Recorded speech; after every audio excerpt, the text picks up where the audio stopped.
Somehow it's very difficult to put myself in the 21st century and to talk about the cutting edge of it without probably looking back at the 20th century and what looks really set apart and very far tonight from what we're going to talk about tomorrow morning.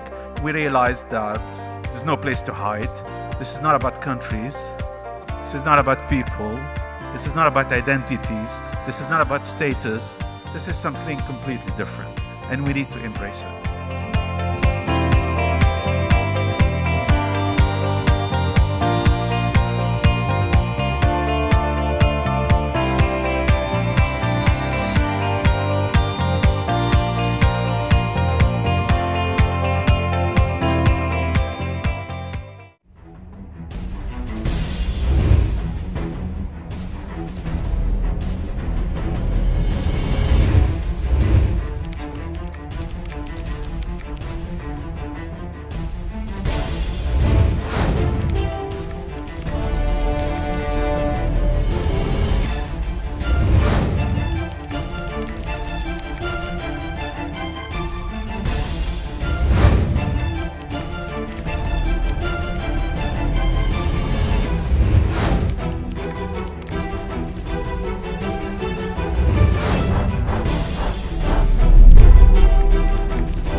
We have people from around the world who are going to participate in moving us to think beyond disruption.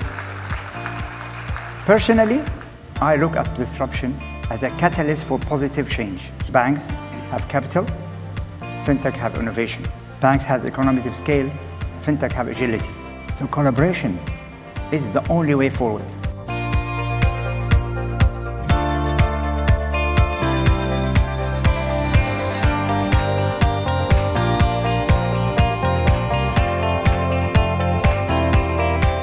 And I can assure you that the Central Bank of Bahrain will stand behind these kind of efforts because we believe that the way forward for the banking industry is through this global new environment.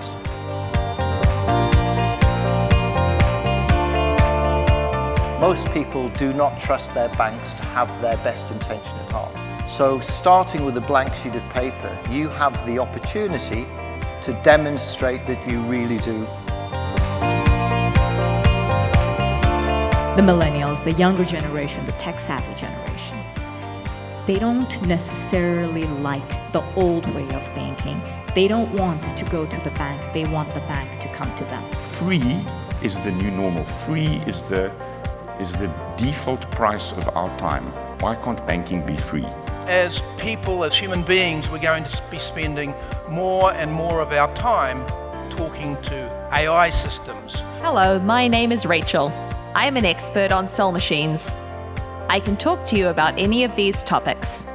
These machines are going to be more helpful to us if they're actually more like us.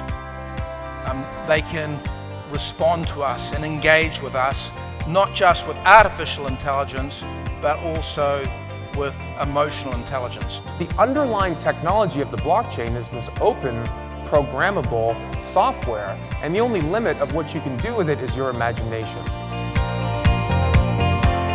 So if we think about the technology as the horizontal, and then we think about the verticals as industries like finance, like retail, you get this fusion point. And the fusion point is where the new standards are going to be set. You're now going to start seeing more and more FinTech innovation, especially in the US and the UK, which have been the leading markets in FinTech, looking at enterprise solutions or more B2B classic sort of solutions. We're at a period where data is the foundation of success.